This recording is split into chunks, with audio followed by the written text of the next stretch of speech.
That would have worked. That would have worked. We're switching things up today. We're not talking Jurassic. We're talking Godzilla x Kong, The New Empire. So if you're not familiar, myself and the one and only Agent T talked about Monarch, the Legacy of Monsters, for a bunch of weeks. Like, what was that, 10 weeks or a little bit around there? Agent T, if you don't know, is also the one and only Tom Jurassic, who goes, it's a man that goes by many names. How are you doing, Tom? Yeah, I am good, thank you, dude. Right off the top of the show, I'm going to say thank you for paying for my ticket to see this film. This was amazing. Stop. Oh, stop. I just wanted you to see the film so we could record about it. That's all. I was like, so Brad and I were talking, and I was like, I'm probably not going to see it on release day because I can't afford it, but I have a voucher that will let me get a cheap ticket next week. And then, like, I put a joke, unless you want to pay for my ticket, and then I get an email from PayPal saying you've got money, and I was like, what? Hey, man. I'm here to support our contributors as best as possible and to give our audience, you know, a great experience. So you're welcome. You're welcome. But did you enjoy your theater going experience this time around? Like, give me a quick, you know, brief thoughts. Maybe later we'll dive into some spoilery stuff or whatever. But give me your thoughts. I absolutely love this film. There were like so many moments throughout where I felt that I had the biggest grin on my face, or like I was laughing at things, and it was just really good. Like, I was sat there midway through and I was sort of like, this is what going to the cinema should be like. This is just a great fun experience, and it was really solid all the way through. Yeah, I love that. You know, I caught back up. Obviously, I don't really need to catch up. I watch these movies all the time, these monster movies, and we just, you know, like I said, we just covered Monarch. So, and if you don't know, it's on Apple TV Plus, and it goes like from the first movie, the first Godzilla, between a few different other movies or whatever. So it kind of tells some stories in between with some different characters and some similar companies and things. But I rewatched all the movies around that time too, a bunch of times. So then I rewatched them again. And in my Letterboxd review, if you're not on Letterboxd, join up, follow me, follow whoever. I know there's a bunch of Jurassic fans on there. But I forget which movie I did it for. I think it was King of the Monsters. I just wrote like cinema. That was my you know, I've watched it a bunch of times and I just wrote cinema in there. I'm like, I felt like that's necessary because when I watched that movie, I'm like, wow, this is just a complete spectacle. And that goes for most of them, you know, to be honest. So I just love the spectacle of this franchise, this MonsterVerse franchise. It's so much fun to watch.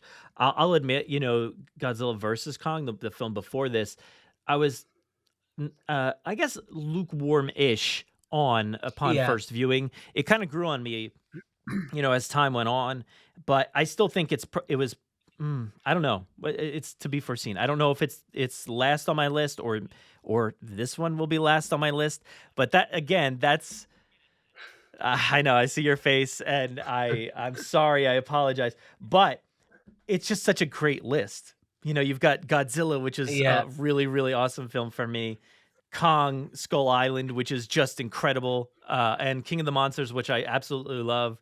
And Godzilla versus Kong was like, it took the franchise in a different direction, right? And I think that's the kind of direction that like Jurassic fans are always afraid of, right? When you talk about the Jurassic franchise, it's like you're talking about this grounded story that's like told through science, and there's a lot of talking and not a lot of action. And then you go into the Jurassic World franchise and you're like, boom, explosions and you know, military and all kinds of crazy stuff.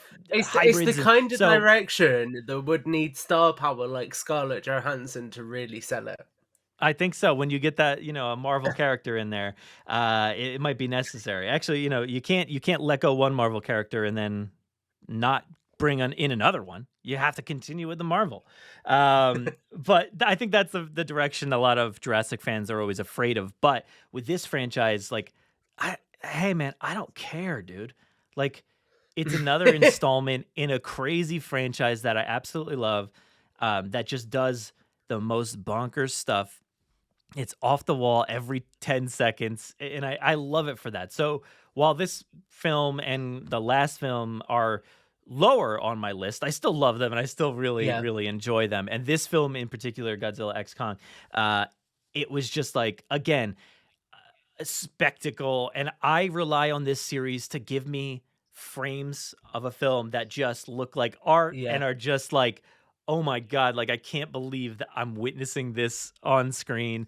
It's so, so cool. There's, like, several slow motion shots in this movie that I'm like, "Let's keep lingering. Let's ke" it was they were lasting forever, but I'm like, "Let's keep going. This is so much fun to just watch." So I had a blast with it. I think, like, it's slower paced, throughout most of the movie, but man, does it kick into gear in that last portion, and it is just incredible and off the walls and Yeah. so much fun to watch, dude. It's crazy. It's just I think that this what I really like about this film above GVK, and I actually think this is one of my favorite entries in the Monsterverse so far, is that it does the balls to the wall chaos that you have in GVK, but it's driven much more by a story this time around. So it kind of all has connective tissue that makes sense, and they really lend it more towards the mythology that they've been trying to build across these films, which I think is quite cool. Yeah, it's like they're just one-upping themselves with the mythology and, like, what these movies are actually about, and it's wild. Like, it started off such small scale in Godzilla, Yeah, honestly. It's a massive movie and there's so much happening and big monsters and everything, but the scale of the story is so much smaller. And I think I could probably settle on this one being better in my mind than the last one, because of, like, certain things. I think, like you said, that storytelling and the lore and everything and how deep everything goes. Uh, uh, that's awesome. I love that so much. I love, like, seeing this world expand. There's a part of this story that, I've said since Kong Skull Island that I was like, man, I want to know more about this, and they did it. mm, Like, they're doing it in this movie, and they're really heavily hmm, laying into it. And I just love that so much. They give you this lore and this history that's really, really cool, and also they bring in new characters that are just incredible. I I think my review for this movie was just short and sweet. I didn't feel like typing out a whole thing because, like, it didn't necessarily need it. Maybe I'll expand upon it in, like, a second review or something. But, like, my review for this one was I loved Guardians of the Hollow Earth yeah. because this movie brings in a new character named Trapper who is just Star Lord, and it's so Which funny. I Like, love the bromance. yeah, yeah, he's such a great character. I love that new character.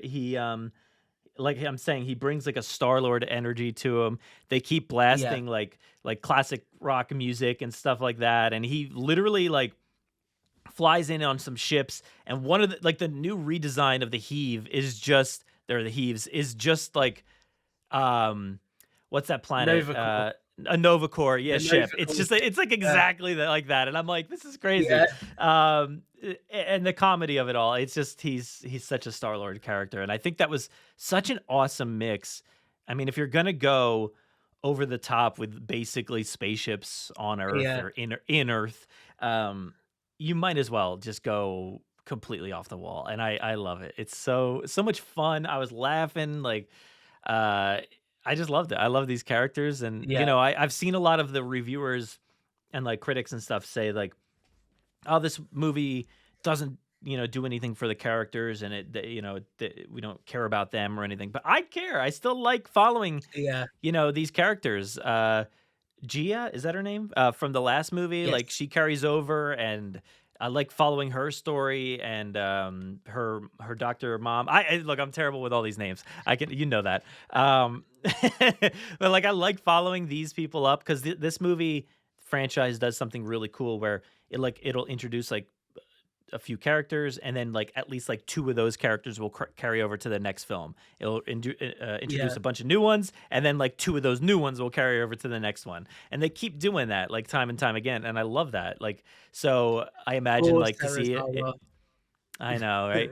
But so glad we got him in two films, and that was really cool. It's just it gives a little bit of um it just makes me feel for these characters and makes it a little bit more Yeah. impactful when Serizawa does what he does in King of the Monsters. And um yeah, I'm excited to see who eventually crosses over into the next film, and if they'll kind of keep that It's gotta be trajectory. Trapper. It's gotta be I would Trapper. hope so, dude. I would hope so. Trapper's so cool. He's great. I didn't expect much from Dan Stevens. Like, I don't know much about him. I think the only thing I really saw him in was like Beauty and the Beast. I think he played the Beast or Yeah. something. So like I don't really know much. I mean, he was I barely even, I don't even think I saw him in that. I don't, maybe at the end, I forget. But like, so he's a great character, and I heard him talking about Trapper in interviews. I was like, ah. Sounds like a cool character, whatever. And I'm like, yo, this guy's great. I love it. So yeah, but anything is there anything we can say? Because I don't want to spoil too much, but maybe we should just dive into spoilers. But do you have anything I mean, else I to was say about to before? say to you, I was literally about to say, are we really doing a non-spoiler episode when I have a bullet point list of spoilers in front of me to talk about? No, we're not doing a non-spoiler episode. I just wanted to get it out there just in case anybody's like on the fence, before seeing it. No, we're So going all in, Brad. let's do it. Let's go in on spoilers. So let me give you just like 10 seconds or so to pause your thing, turn it off, skip ahead, whatever you got to do. But appreciate you being here. Love you being here. Thank you so much. But we're gonna talk spoilers Spoiler territory. right now. Let's do it. So what do you got? What's number one on your bullet points?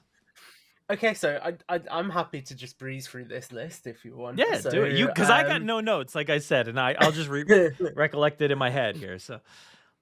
So what I really love is how we kind of start this film by seeing Kong struggling to settle into the Hollow Earth. Yeah. So obviously in the events of GVK, he moves into the Hollow Earth, and you kind of see him struggling with finding his place in this new home, and still really looking for the family that he thinks is out there, but he doesn't know for sure if they are out there or not. And I made a note here, and this is something that I think is prevalent throughout this film, which is the CGI is so emotive. Like, there were a couple of moments where I actually cried during this film because I could really empathize with how they were communicating emotion with the characters. Yeah. And I think there's some really powerful moments throughout that really do that well. Yeah, this movie has multiple scenes where there's literally no talking. It's just animals communicating, or monkeys, or whatever, Yeah. like apes. So I thought that was really cool, and you can definitely get exactly what everybody's saying based off of just emotions and their face and stuff. Lincoln went with us to this movie, and he like leaned over. He's like, "What's wrong with him?" And I'm like, "He's lonely, dude. He's lonely. He's got nobody. He's just he's just out there being the king, but he's got nobody to hang out with." So that was pretty sad. And then like, oh dude, he finds, I'm probably skipping ahead, but he finds that little the little baby Godzilla, or not Godzilla, Kong. And but I don't know if he has a name or not. There is a name for that. Let me find it. Is it like on a toy box or something? Is that where it came from? It was. So it's Suko. Suko. Okay, all right. And So Suko is Suko. apparently the son of Scar King. Oh, okay. Yeah. I didn't necessarily get that from the movie, but I thought maybe due to the hair color on the ape, I was like, okay, maybe it is related to that monkey. I did think that at one point, but Yeah. there was nothing given to me, I don't think, in the movie that really told me that. But dude, when he showed up and was like really sweet and like kind of shy and scared, Yeah. and I think that shot is like in the trailer too. I was like, oh, they're gonna be best Yeah. friends. This is gonna be awesome. And then, dude, he becomes a vicious monster. And one of my Yeah. favorite parts of this movie was Kong picks him up and starts slapping the other apes with him. I was like, I was laughing so hard. This movie is so funny.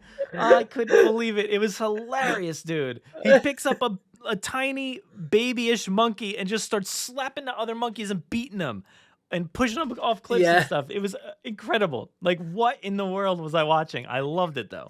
So we should give some context here. So something that happens that leads to the other apes is essentially there's a sinkhole that opens in the Hollow Earth, and it shows the subterranean part of the Hollow Earth, which Kong and Monarch haven't been able to explore yet.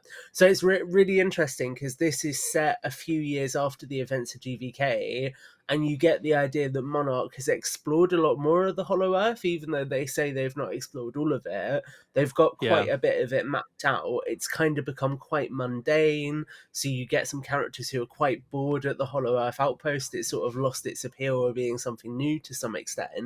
And then Yeah. you get this moment where this sinkhole opens, revealing this new part of the Hollow Earth, and that's kind of the catalyst for a lot of the story later on as well.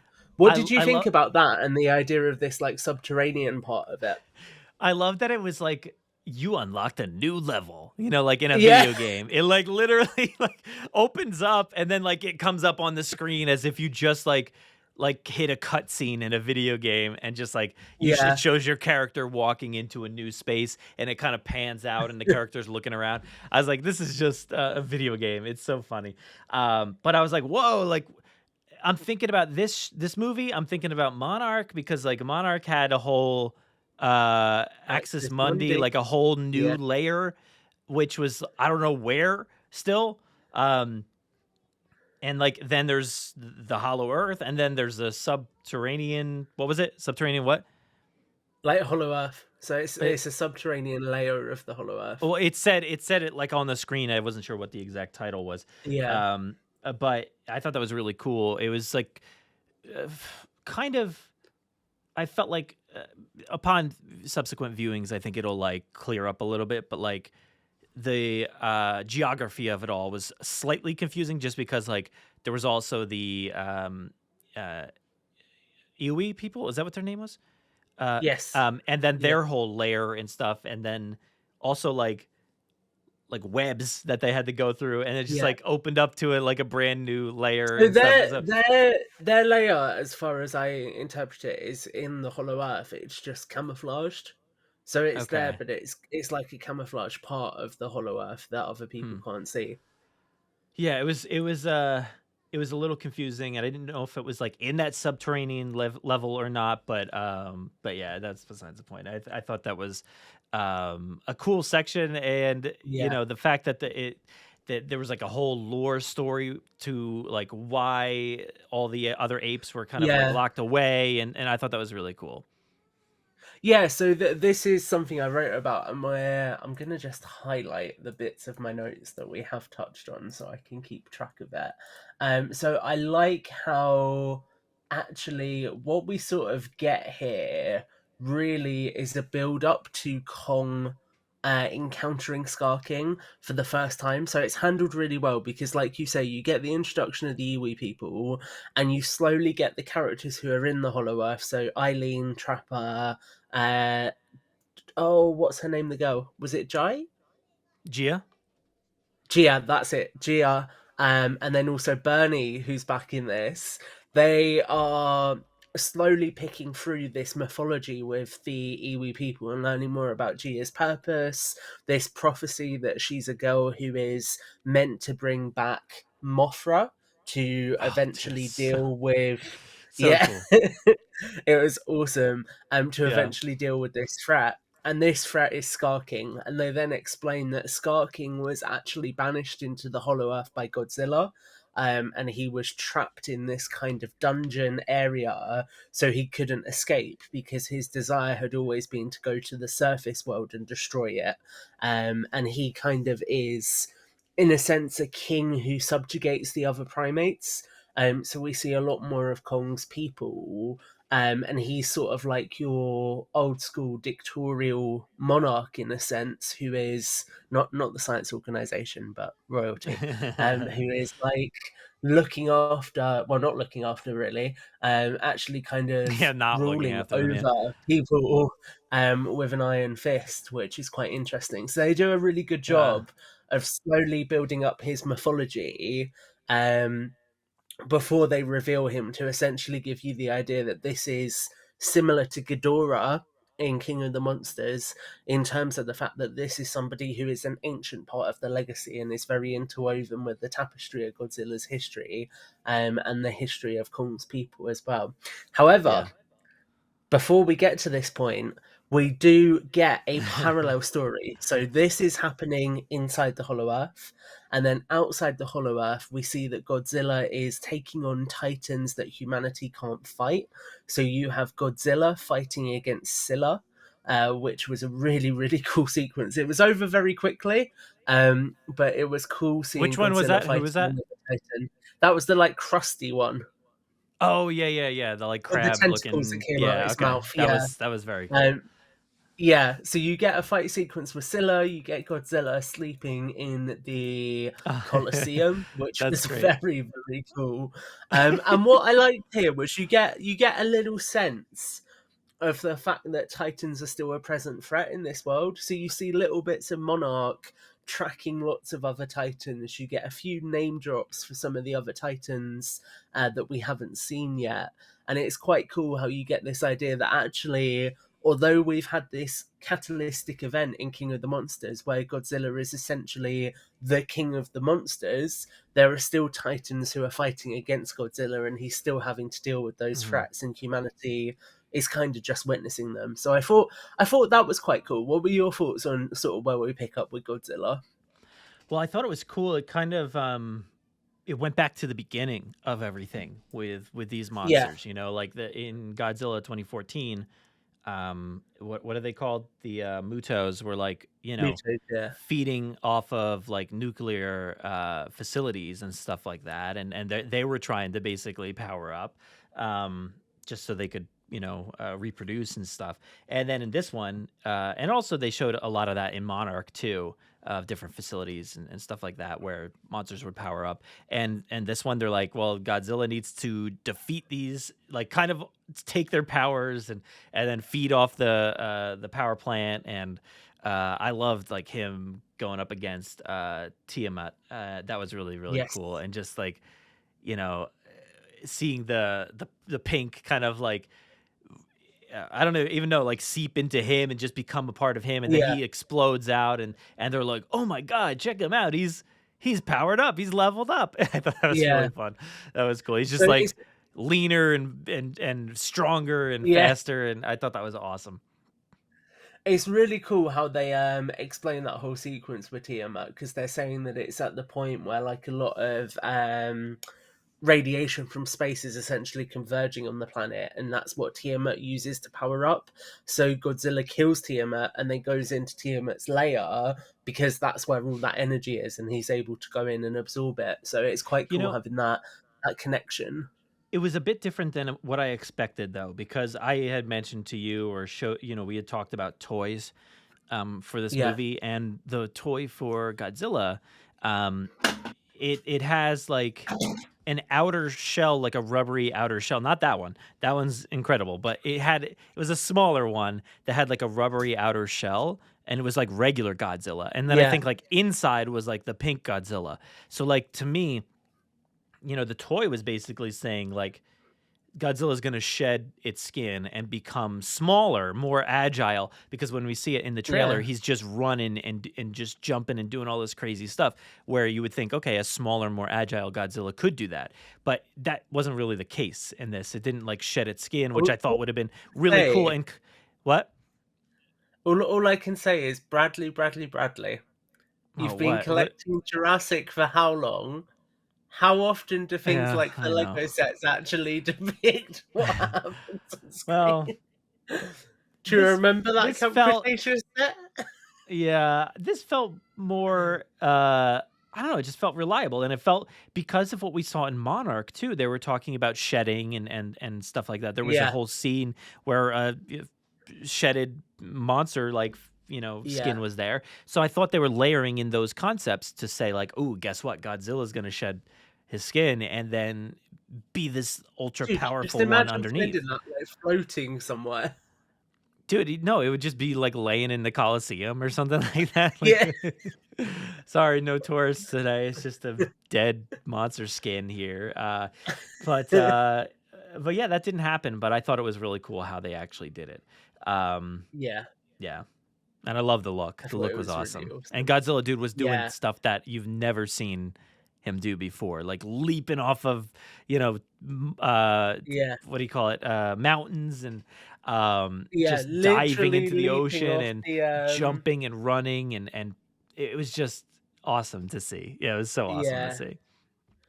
Oh, I can't remember where it was, but he jumps off of the iconic mount like cliff. It's Um, Gibraltar, I think it was. yes, Gibraltar. That And I that's like so iconic because there's loads of military bases and things inside that cliff. oh yeah, I don't know where that is in relation to uh Egypt. Egypt, but like And they managed let's to hear each other. let me zoom out. Oh, okay.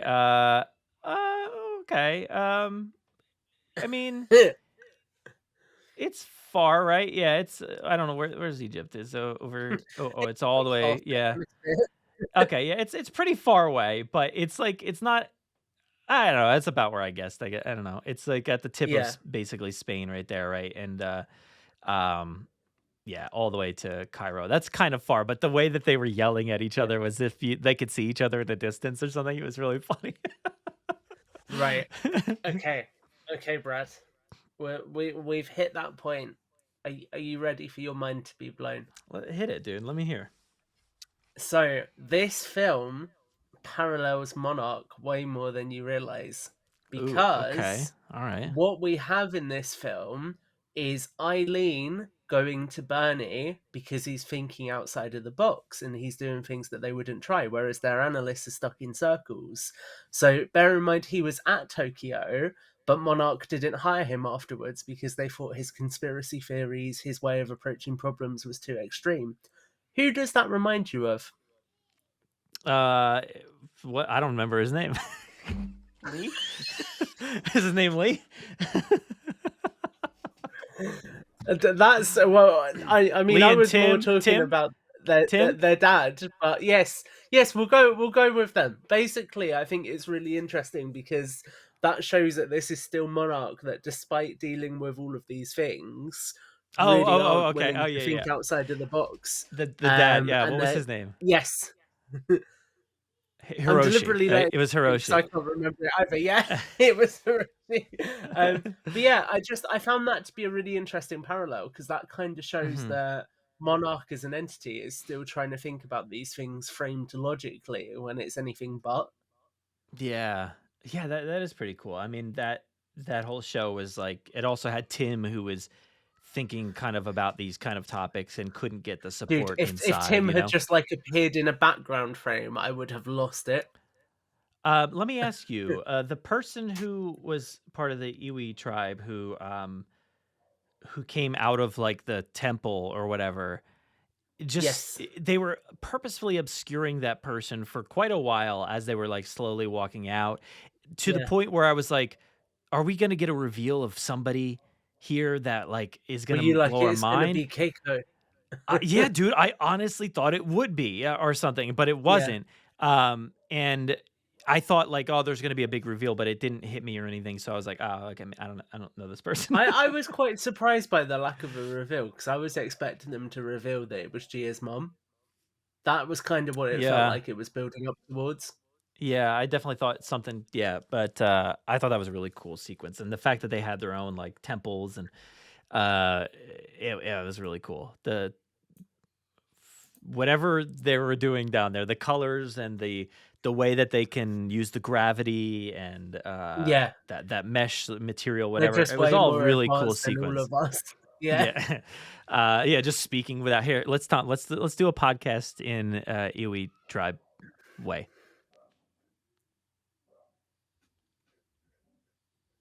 Did you get that? Did you hear me? If you you What do don't you mean realize we're finishing now? Okay, cool, oh great. yeah, we're done. We'll see That you I later. said let's wrap it up, dude. um, so I think one of the biggest standout moments for me throughout this is the way they handle Kong. It very much is a Kong story, but what I absolutely love is throughout you get the juxtaposition of Kong being kind versus Scar King being brutal. So you get Hmm. the moment with Suko where he shares his food with him, and you can tell that that animal has never had anyone be kind to it before because it's kind of Yeah. really hesitant. That was one of the moments that made me cry because I was like, "This is so emotional," and they're literally not saying anything. Um, Yeah. but Well, no that matter how that kind many of times, emotion, yeah, no matter how many times that little guy, like, stabbed them in the back, like, he didn't care. He was like, yeah, I'm gonna be here, dude. Like, I'm gonna be here for you. yeah. We're gonna go where we need to go, and you're gonna show me how to get there, and I'm gonna, stick up for you and help you out." So I thought that was pretty It nice. was, yeah, that way they handled that relationship, Asuko having somebody standing up for him for the first time was really nice. And then I like how you get that again when they get to sort of the kingdom of Scar King, with him actually standing up for one of the primates who's getting hurt for not carrying enough Mhm. weight quick enough. And then I loved how you had Kong stand up to Scar King and essentially get the upper hand on him before Scar King forced Shimo out. Because I kind of like how that perfectly encapsulates his character, right? Which is he's so focused on causing other creature's pain and Pain. suffering Yeah. that ultimately he has to use Shimo, who he controls through pain, in order to win that fight. It just felt really, really um, interesting in terms of how they communicated that. And then I Mhm. also, in the same breath, love how Shimo is being controlled through pain because that shows how evil Skarking is, that's how he's controlling her, but also it sets up that a lot of these creatures aren't naturally evil. In this case, she's being controlled, and that's why Yeah. she is manifesting like that. But it's not because she wants to be like that. Yeah, I thought that was really cool. I mean, the Scar King part was, I just loved how the Scar King came out and the Yeah, stature, the way it stood, everything about it was different than Kong, and it created such a creepy vibe, terrifying vibe, and just seeing Scar King use that bone spine thing and just whipping yeah, around, and it was such a cool like weapon, and the stature of that monster was awesome. I just loved it. And then that little spike thing at the end controlling Shimo was it was sad, and you could definitely tell that that thing was doing it because not because it wanted to, but because it was being made yeah, to.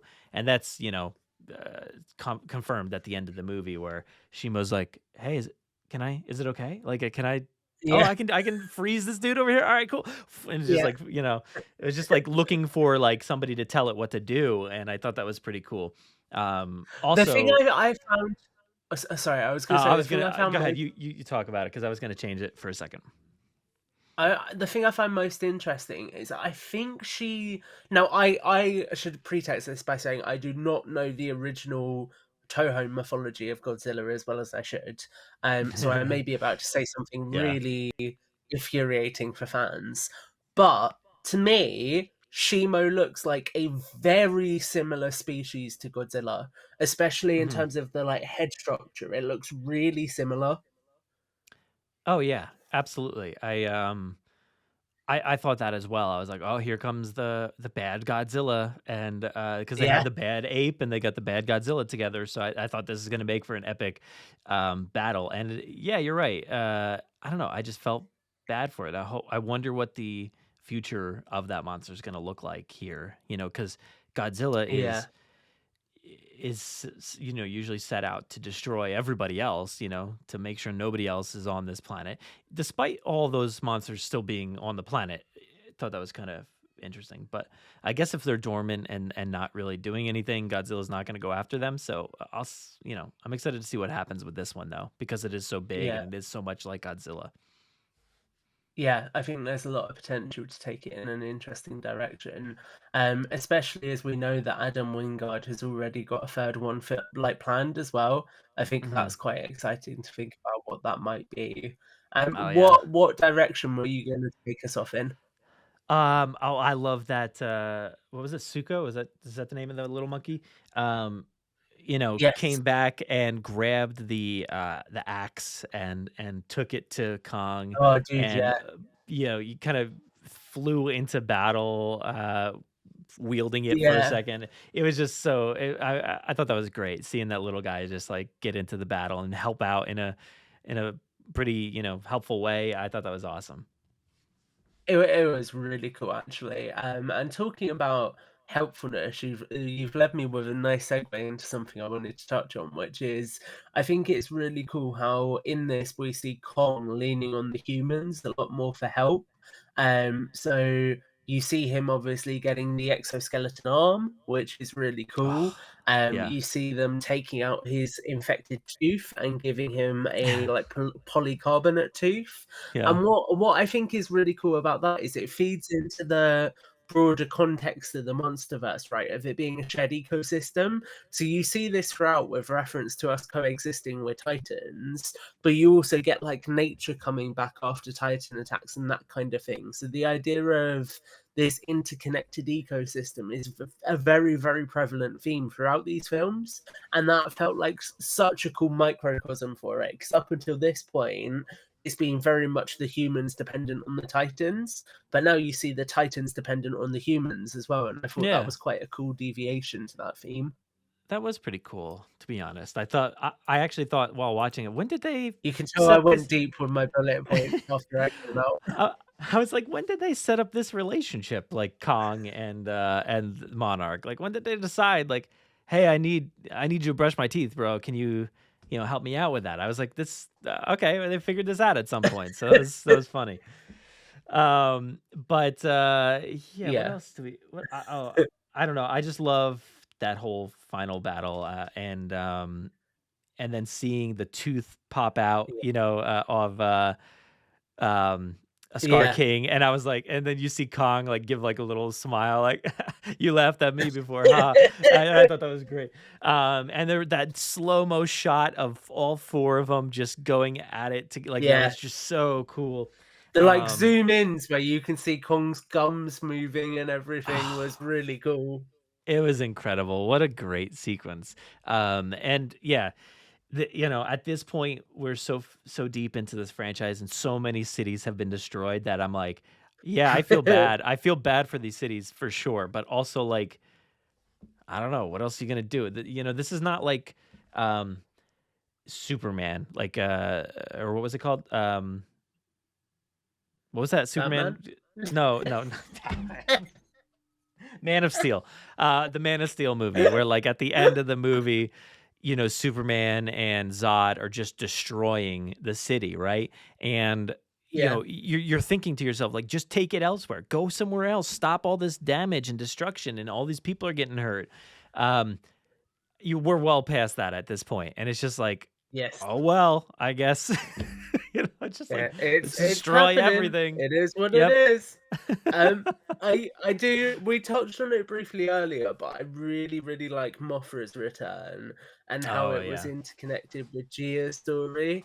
I thought it was a really good use of not only like grounding it in the mythology that they're building with the legacy of these creatures, but I also liked how that whole story explains why Godzilla has animosity towards Kong because for him, he probably just sees another primate and thinks, I've dealt with one of them, he's below ground. For all he knows, Kong could be one of Scar King's minions. So it Mhm. explains a lot about the dynamic between both of them as well, I think. Yeah, yeah, definitely. But yeah, you mentioned Mothra, dude. I was so hyped to see Mothra return. I love the appearance in King of the Monsters, Yeah, and it's just such an awesome creature. And that wingspan, it's just such a beautiful, like, flap of the wings in King of the Monsters. And then the way she comes into battle and just like saves the day and then just dissipates and like kind of I think just like yeah. disappears basically. Um, I was always hopeful that we'd get a return for that character, and finally we did, and it was so great. So great to see. I don't know how it happened, but I'm so glad it happened. There's such a cool moment with her as well where she saves the heave because it loses control and she Yeah. like goes in and catches it, and that was really awesome. Yeah. This is a fun movie, dude. This is a fun movie. It is. Um, I It I really don't is. I've got a couple. I was going to say I've got a couple more points that I want to make if you want me to go Okay. through them quickly. Hit him real So quick. We got to wrap it. the first is the fight sequence is really cool at the end because you see Godzilla and Kong working together a lot more, so they can kind of predict what each other's going to do, and they account for that and work together, which is building on GVK, where they sort of learn how to fight with each other essentially. And then I really like the ending with Godzilla returning to the Colosseum. I thought that was really Yeah. funny how clearly he enjoyed sleeping in there. So he was like, I'm going to go back and do it again.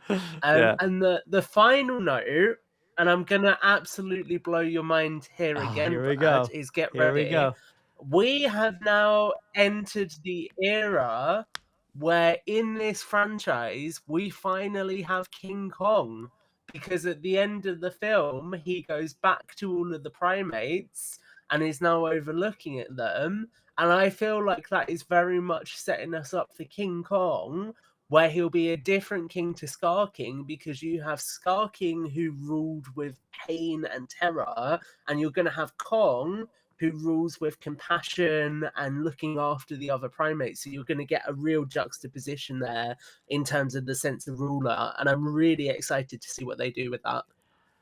Yeah, that's pretty true. I never really thought about that, but you could see it on their faces at the very end of the movie. They're all like, "Oh, he's gone. I don't have to deal with that dude anymore. Thank God." Yeah. So I'm excited to see like what that world looks like, because there surely will be like some holdovers probably, from the Scar King era and stuff that maybe don't want this kind of life or whatever, but I think it'll be really cool. And we've never gotten that out of Kong, in this franchise at least. It's always been just a lonely guy. And it'll be nice to Yeah. have, a kind of, it'll be interesting because like before the movie started, there was the Planet of the Apes trailer, and I was like, "Ooh, it's just gonna become this." Like, how are they gonna differentiate it? Obviously, they're massive, but like, and that's one thing I love is like, this movie, the scale changes so well that like, Yeah. in the Hollow Earth, you see them and they just mostly look like a regular scale or something like that. But then their hand, Kong's hand comes out in Egypt, and it's oh my God, it's I forgot how big he is. It's so cool. Yeah. So it'll be interesting to see what happens with all of those apes and how big they all are, and what the Hollow Earth becomes, and if they I'm so hyped, dude. find a new layer, a new level. Like, I don't know, it'll be cool. Hopefully they touch on the Axis Mundi or something like that. That would be cool. Yeah. Well, this is the thing I was thinking as well, right? Is in where the iwi are, there's like several portals in the ceiling. I bet one of Mm. those portals goes through to the Axis Mundi. Ooh, you're probably right. Yeah, they could go anywhere in the world. That would be interesting. Ooh, that again, that trip through the portals is such a blast to watch. Seeing them go into the Yeah. portal and just like It stretched visually, out it's so really much cool. this time. Oh, Yeah. I know. Yeah, it went on and on and on. So, and I feel like it looked a little different than like what we see in Monarch, but yeah, it was still really cool. So, Yeah. you got anything else? Any other bullet points? That is pretty much everything. I did make a point that says I love how they free Shimo and she helps at the end as well, which is good because Yeah. it's the two bros coming together to free the person who's been subjugated, and I love that.